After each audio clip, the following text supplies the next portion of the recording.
जो मलाईदार पोस्ट हैं, जहाँ पे मतलब धन वर्षा होती है, जिसको बोलते हैं ना, ये लक्ष्मी जी का वो जो मंत्र वाला मिलता है ना, टीवी में देख के आप लोग लगा देते हैं यहाँ धन वर्षा होती है।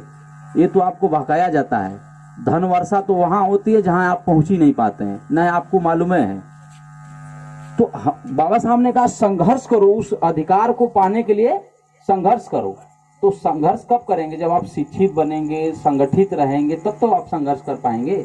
जब हमारा पूरा गांव शिक्षित हो जाएगा, हम इसी गांव की बात कर रहे हैं, जब पूरा गांव शिक्षित हो जाएगा, सभी लोग बीए कर लेंगे, सभी लोग पीएचडी कर लेंगे, सभी लोग ए ग्रेड की पढ़ाई किए रहेंगे, तो वो मजदूरी तो करने जाएंगे नहीं, उन्हें नौकरी चाहिए ना। जब नौकरी करने के योग्य हो जाएंगे तो सभी लोग संगठित होंगे, तब संघर्ष करेंगे, भाई हमको नौकरी दो, हमें नौकरी दो। जब हम पढ़े लिखे ही नहीं है, 10 पास नहीं है, 10 पास कर किसी तरह पास कर गए, हमें कोई पता ही नहीं है, तो हमें कहाँ से संगठित बन पाएंगे।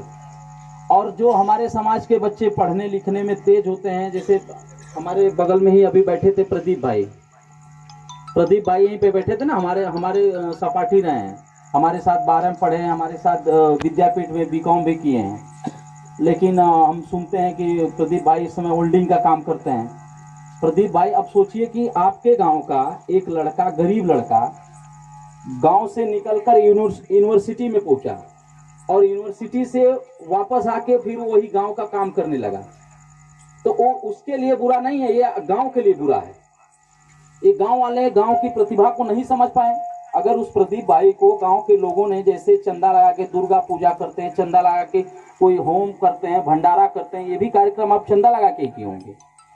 तो ऐसे चंदा लगा के आप किसी होनहार बच्चे को, हम प्रदीप भाई की बात नहीं कर रहे हैं, अभी और बच्चे ऐसे होंगे जो पढ़ने में तेज होंगे, उनके पास पैसे नहीं होंगे, घर से कमजोर होंगे।